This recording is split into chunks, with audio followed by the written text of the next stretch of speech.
The General Criminal Investigation Directorate searched the office of the Ministry of Communications and Digital Friday, 1 November, 2024. Police confiscated 73 billion Indonesian rupiah in cash with details of 35,792,110,000 Indonesian rupiah, 2,955,779 Singapore dollars and 183,500 US dollars. Apart from cash, police also confiscated 34 mobile phones, 23 laptops, 20 paintings, 16 cars, 16 monitors, and 11 luxury watches. Police arrested 16 suspects, including 12 employees of the Ministry of Communications and Digital who protected thousands of online gambling sites with an estimated income of 8.5 billion Indonesian rupiah per month. The arrested Ministry of Communications and Digital employees consist of officials and expert staff of the ministry, while the other 4 suspects are civilians. An employee of the Ministry of Communications and Digital with his colleagues was supposed to block 5,000 online gambling sites. However, only 4,000 online gambling sites were reported to his superiors to be blocked, while the other 1,000 were protected. The employee received 8,500,000 Indonesian rupiah from each protected site. The Ministry of Communications and Digital employees who allegedly protected online gambling sites did not carry out the action alone. They hired 8 people as operators.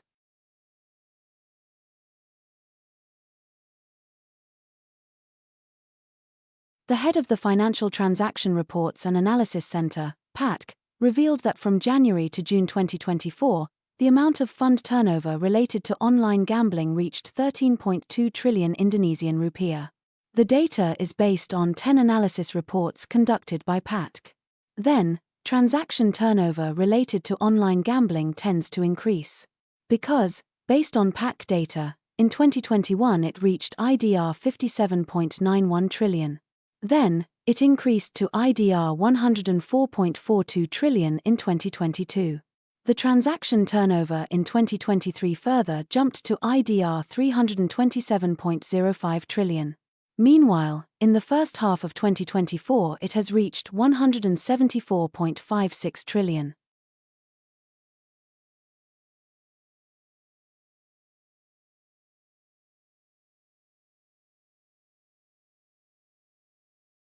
The government plans to launch a free health check program for people on their birthday in 2025. With this program, people are expected to be able to detect and prevent diseases early. This program will be run as an effort to detect and prevent diseases according to age categories. This is done every birthday to ensure that health can be monitored early.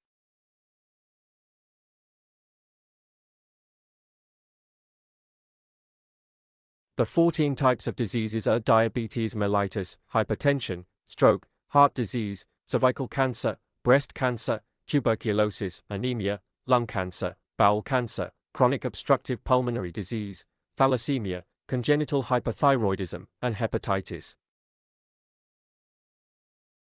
The health check is designed to detect various types of diseases according to age groups.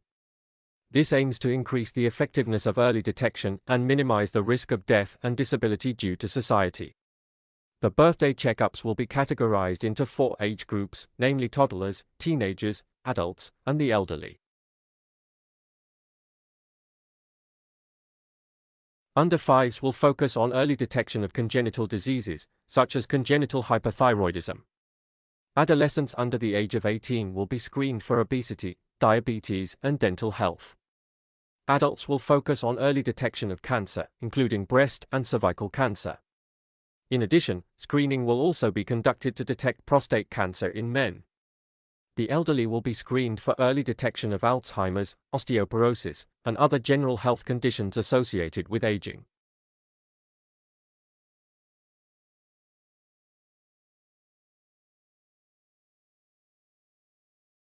Mount Lewotobi Male in East Flores Regency, East Nusa Tenggara erupted on Monday, 4 November 2024, in the early morning. The eruption killed 10 people and burned a number of houses.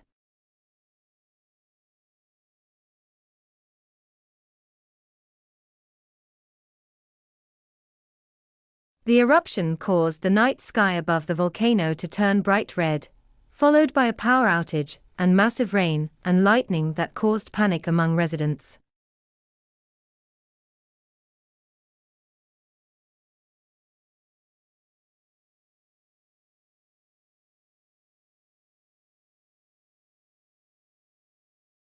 Mount Lewotobi male spewed thick brownish ash, 2,000 meters into the air, accompanied by hot ash that hit 7 nearby villages. Since Monday morning, residents have been evacuated to other villages located about 20 kilometers from the crater.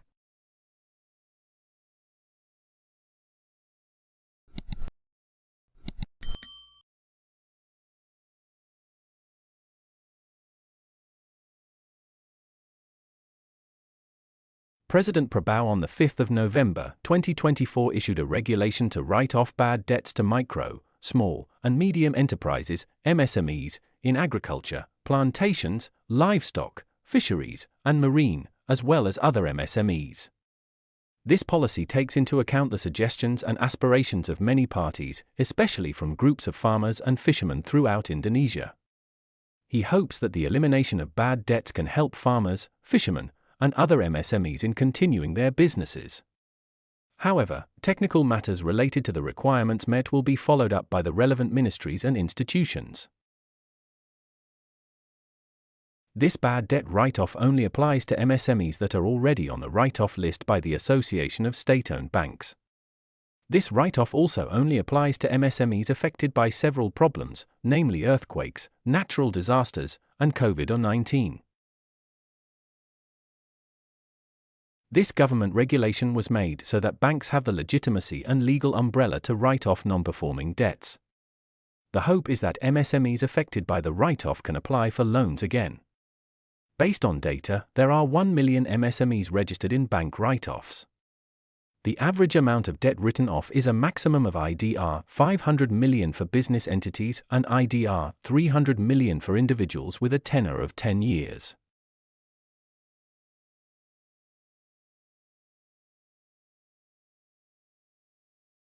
Mariska Wijaya has been named a suspect in the bribery case of her son, Ronald Tannur.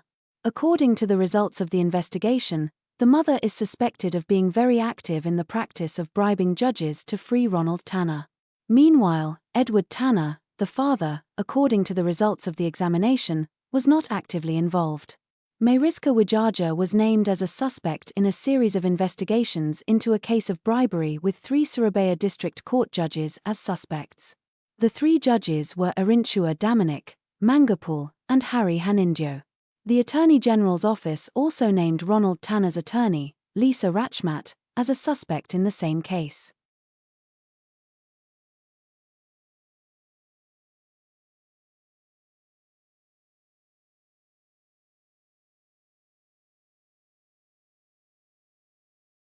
On the 6th of November, 2024, the Attorney General's office revealed new facts related to the case that ensnared former Supreme Court official, Zarof Rikar.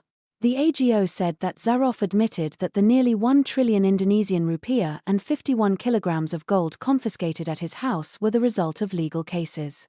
Despite admitting that the money and gold confiscated by the AGO came from the legal management of various cases, Zarof claimed to have forgotten the details of the cases he handled.